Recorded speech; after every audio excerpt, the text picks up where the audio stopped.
नमस्कार, कशिश न्यूज में आपका स्वागत है। मैं हूं अनुराग। कांग्रेस अब अपने को बदलने जा रही है। जी हां, प्रशांत किशोर का सहारा लिया जा रहा है और प्रशांत किशोर रणनीति तैयार कर रहे हैं। पिछले दिनों ये खबर आई 2024 के लिए प्रशांत किशोर ने अभी से रणनीति बनानी शुरू कर दी और प्रशांत किशोर के साथ कांग्रेस की एक बड़ी बैठक हुई थी। आपको बताएं कि उस बैठक में तमाम जो कांग्रेस के सीनियर लीडर मौजूद थे और प्रशांत किशोर ने बताया कि 2024 की तैयारी कैसे करनी है। तो हम आपको आज ये बताने जा रहे हैं कि आखिर प्रशांत किशोर ने कौन सा वो मंत्र दिया है जो जिससे कांग्रेस आने वाले समय में 2024 का जो चुनाव होगा लोकसभा का, उसमें जान फूकेगी खुद में और पीएम मोदी, जो अभी पीएम मोदी की सरकार है, बीजेपी की सरकार है, उससे मुकाबला करने को तैयार होगी। तो प्रशांत किशोर, जिन्होंने कभी पीएम मोदी की सरकार के पीछे भी रणनीति तैयार की थी जब पहली बार पीएम बने थे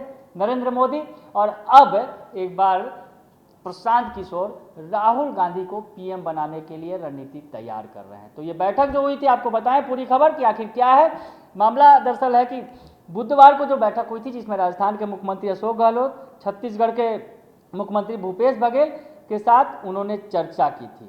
जो कांग्रेस में अब कैसे जान फूका जाएगा, जो इन राज्यों के मुख्यमंत्री हैं जहां पर कांग्रेस की सरकार है, उस पर चर्चा की गई थी।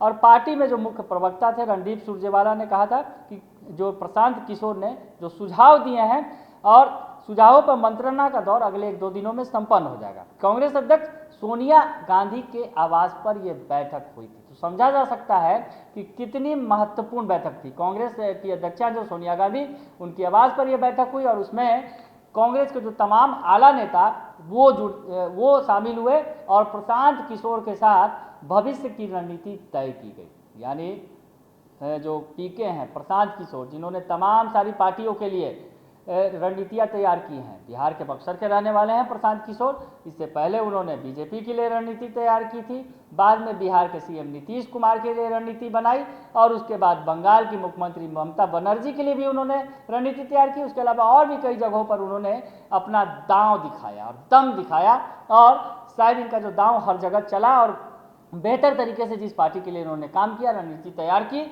उसे जीत मिली। तो खैर, प्रशांत किशोर का जो स्ट्राइक रेट काफ़ी ज़्यादा है और अब कांग्रेस के पाले में है प्रशांत किशोर। आपको बताएं कि बैठक में कौन कौन लोग मौजूद थे, जो बैठक हुई है और बैठक क्यों खास है, क्या रणनीति बनी थी, इसकी चर्चा हम कर रहे हैं। आपको बताएं कि कांग्रेस के संगठन महासचिव केसी वेणुगोपाल थे, वरिष्ठ नेता जो हैं अंबिका सोनी भी मौजूद थी और रणदीप सुरजेवाला भी मौजूद थे। बैठक के बाद सुरजेवाला ने बताया कि कांग्रेस अध्यक्ष सोनिया गांधी ने प्रशांत किशोर के सुझावों पर विचार के लिए एक समिति बनाई थी।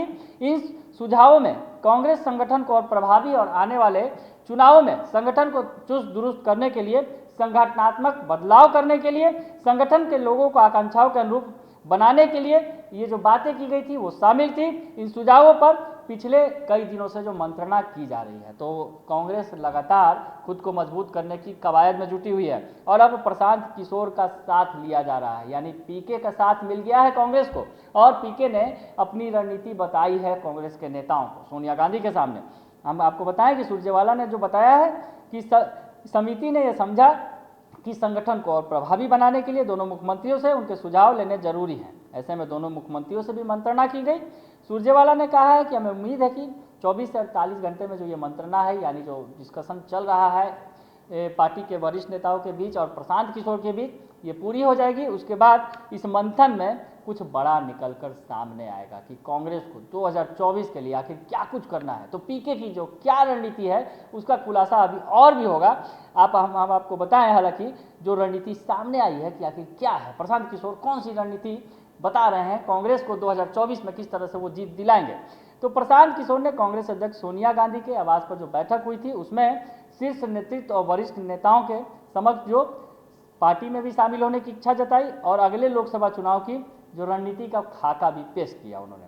जो सूत्रों के हवाले से खबर आई कि बैठक में आखिर प्रशांत किशोर ने क्या सुझाव दिए, तो आपको बताएं कि उन्होंने जो सुझाव दिया है, उत्तर प्रदेश, बिहार और उड़ीसा जैसे कुछ राज्यों में कांग्रेस को नए सिरे से अपनी रणनीति बनानी चाहिए और इन प्रदेशों में गठबंधन से परहेज करना चाहिए। तो जो सबसे बड़ी बात निकल कर आई, जिसमें बिहार का भी नाम शामिल था, यूपी और उड़ीसा जैसे राज्य थे, वहाँ पर गठबंधन से परहेज करने की बात कही। यानी बिहार में जिस तरह से गठबंधन की अभी नैया डगमगा रही है, न बाहर है न अंदर है, लेकिन प्रशांत किशोर की जो रणनीति है वो साफ कह रहे हैं कि कांग्रेस को गठबंधन से परहेज करना होगा। अगर खुद को मजबूत करना है तो आने वाले समय में बिहार में जो महागठबंधन है उस पर ये बड़ा असर पड़ेगा, बड़ा असर दिखेगा प्रशांत किशोर की रणनीति का। उसके अलावा आपको बताएं, जो गठबंधन की राजनीति से परहेज करने की बात उन्होंने कही, साथ ही साथ जो प्रशांत किशोर ने यह भी कहा कि कांग्रेस को लगभग 370 लोकसभा सीट पर ध्यान केंद्रित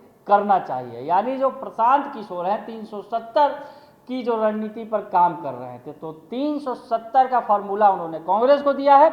आपको बताएं उसमें जो उन्होंने बताया है कि महाराष्ट्र, पश्चिम बंगाल और तमिलनाडु में गठबंधन के साथ चुनावी मैदान में उतरना चाहिए। यानी उन्होंने जहां कहा है कि बिहार में, उत्तर प्रदेश में और उड़ीसा जैसे कुछ राज्यों में गठबंधन से परहेज करना चाहिए, वही दूसरी तरफ महाराष्ट्र, पश्चिम बंगाल और तमिलनाडु में गठबंधन कर चुनाव लड़ना चाहिए। यानी जो 370 का मिशन का फॉर्मूला उन्होंने पेश किया है सोनिया गांधी और कांग्रेस के वरिष्ठ नेताओं के सामने, जिसमें बिहार की भी रणनीति काफ़ी बड़ी है। और बिहार में जिस तरह से महागठबंधन था, हालांकि महागठबंधन पिछले कई चुनावों से बिखरा पड़ा है, ऐसी स्थिति में अब आने वाले अगर पीके की रणनीति का इस्तेमाल कांग्रेस करेगी तो शायद संभवतः अब ये जो गठबंधन था फिर से मुकम्मल रूप नहीं ले पाएगा बिहार में। यानी आरजेडी और कांग्रेस का जो साठगांठ थी अब वो बिहार में खत्म होती दिखेगी, क्योंकि प्रशांत किशोर ने साफ साफ कह दिया है कि गठबंधन से काम नहीं चलेगा। कांग्रेस को 370 सीटों पर अकेले चुनाव लड़ना ही होगा। बने रहिए कशिश न्यूज के साथ, तमाम खबरों से आपको अपडेट रखेंगे। फिलहाल के लिए इतना ही, धन्यवाद।